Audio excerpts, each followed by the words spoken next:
दोस्तों नमस्कार।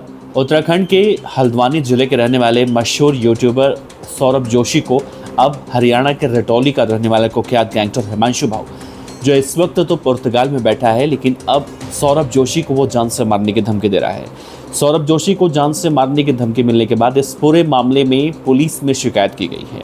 अब देखिए, सौरभ जोशी कौन है ये तो आप जानते हैं, हिमांशु भाऊ कौन है ये भी आप जानते हैं, लॉरेंस बिश्नोई कौन है ये भी आप जानते हैं, और हिमांशु भाऊ ने अब से पहले किन किन वारदातों को अंजाम दिया है ये भी आप जानते हैं, क्योंकि हमने सारी वीडियो गैंगस्टर हिमांशु भाऊ के बारे में आपको बता रखी है।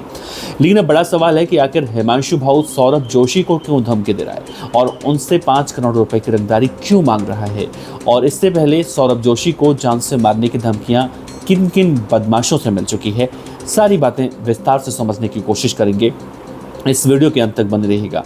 नमस्कार दोस्तों, मेरा नाम है देवनाथ पांडे और आप देख रही हैं BDF न्यूज़। सबसे पहले मैं आपसे बताऊं, सबसे पहले आप ये तस्वीर देखिए। ये मशहूर यूट्यूबर जो उत्तराखंड के हल्द्वानी ज़िले के रामपुर रोड के रहने वाले हैं सौरभ जोशी, इनके यूट्यूब चैनल पर अच्छे खासे सब्सक्राइबर हैं, फॉलोअर हैं, और ये महीने के कम से कम 20 से 25 लाख रुपये अर्न करते हैं। सोशल मीडिया का ज़माना है, सोशल मीडिया पर हर किसी का इनकम ज़रूर दिखता है, चाहे वो देखें अलग अलग माध्यमों से दिखता है, नहीं तो लोग दिखावा करते हैं तो भी दिख जाते हैं।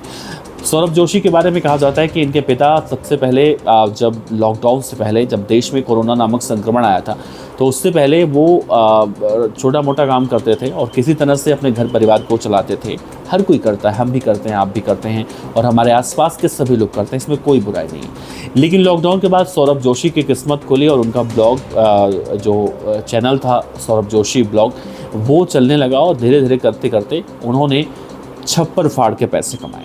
और जब पैसे कमाए तो उन्होंने पहले थार खरीदी, फिर फॉर्च्यूनर खरीदी, फिर इनोवा खरीदी, फिर न जाने कितनी बड़ी बड़ी गाड़ियाँ खरीदते गए और वो लोगों के नज़रों में चढ़ने लगे। और यही वजह रही कि सौरभ जोशी अब बदमाशों के निशाने पर भी आने शुरू हो चुके थे। सौरभ जोशी को पिछले साल ही गैंगस्टर लॉरेंस बिश्नोई के नाम से इसी तरह से जान से मारने की धमकी मिली थी, और उस वक्त सौरभ जोशी ने पुलिस में शिकायत दर्ज करवाई थी। तो उत्तर प्रदेश के बदायूं से एक लड़का पकड़ा गया था, जो सौरभ जोशी के घर के बाहर एक लेटर डालते हुए पकड़ा गया था। बाद में निकला कि लॉरेंस बिश्नोई का नाम तो ऐसे ही बदनाम किया जा रहा है, बल्कि सौरभ जोशी को यूं ही किसी ने धमकी दी थी जान से मारने की। खैर, इस बात को बीते 1 साल से ज़्यादा का वक्त हो चुका है। सौरभ जोशी की अब शादी होने वाली है और अपनी मंगेतर के साथ अब अपने ब्लॉग में वीडियो भी शूट करके डालते हैं। लेकिन सबसे बड़ा सवाल है कि सौरभ जोशी जिस तरह से आगे बढ़ रहे हैं, यानी बड़ा घर, बड़ी गाड़ियाँ, बड़ी बड़ी गाड़ियाँ, चार्टर्ड प्लेन में बर्थडे सेलिब्रेट करते हैं। मतलब कि सौरभ जोशी एक सुपरस्टार से कम मौजूदा दौर में नहीं है, और एक गैंगस्टर सिर्फ उन्हें देखते हैं जिनके पास पैसे बहुत ज़्यादा होते हैं। तो 15 सितंबर 2025 की तारीख, यानी इसी महीने की 15 तारीख को सौरभ जोशी के ईमेल पर एक मेल आता है और उसमें लिखा होता है, मैं हिमांशु भाऊ गैंग से बोल रहा हूँ, मुझे 5 करोड़ रुपये रंगदारी चाहिए, नहीं दोगे तो पूरे परिवार को जान से मार दिया जाएगा। सौरभ जोशी ने जैसे ये मेल देखा, हाथ पैर उनका फूल गया और वो पहुंच गए पुलिस स्टेशन, और उन्होंने वहां पर तहरीर देकर इस मामले में शिकायत दी है और कहा है कि उन्हें इस तरह से जान से मारने की धमकी मिल रही है। सौरभ जोशी ने यह भी कहा है कि मेरी शादी होने वाली है और मुझे सुरक्षा चाहिए। हो सकता है सौरभ जोशी को अब सुरक्षा मिले, लेकिन पुलिस इस मामले में जांच पड़ताल करने में जुट गई है। अब आपको बता दें कि हिमांशु भाऊ इतना खतरनाक गैंगस्टर है कि उसे हल्के में पुलिस बिल्कुल नहीं ले सकती, क्योंकि हिमांशु भाऊ बेशक हरियाणा के रोहतक के रटौली गाँव का रहने वाला है, लेकिन मौजूदा वक्त में वो पुर्तगाल में बैठा है और नीरज बमाना जैसे खतरनाक गैंगस्टरों के लिए वो काम करता है।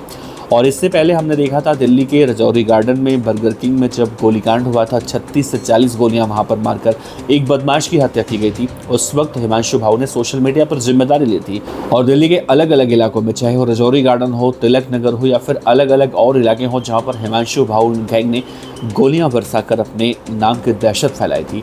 और इतना ही नहीं, हरियाणा के मशहूर यूट्यूबर एल्विश यादव के घर पर भी हिमांशु भाऊ गैंग के बदमाशों ने फायरिंग करवाई थी और हिमांशु भाऊ ने सोशल मीडिया पर इसकी जिम्मेदारी ली थी।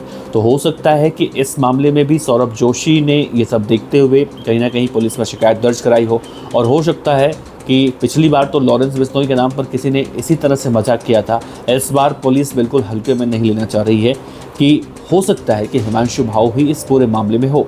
क्योंकि अल्पेश यादव के केस में देखने को मिला था कि हिमांशु भाऊ ने कहा था कि ये बैटिंग ऐप का प्रमोट करता है और इसीलिए इसके घर पर फायरिंग करवाई है, और बाद में बहुत सारा बवाल देखने को मिला। तो हो सकता है सौरभ जोशी के साथ भी कुछ ऐसा हो, लेकिन पुलिस इस मामले में किसी भी तरह की कोई कोर कसर नहीं छोड़ना चाहती है और हिमांशु भाऊ गैंग के बदमाशों को अब पकड़ने की कोशिश कर रही है, जो उन्हें मेल कर जान से मारने की धमकी दे रहे हैं।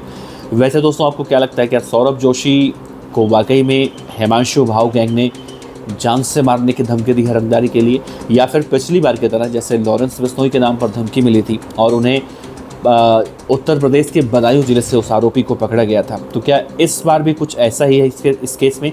बहरहाल पुलिस इस पूरे मामले की जांच पड़ताल कर रही है और बहुत जल्दी इस पूरे मामले का खुलासा हो सकता है। इस खबर पर अपनी राय रख सकते हैं। नमस्कार, जय हिंद।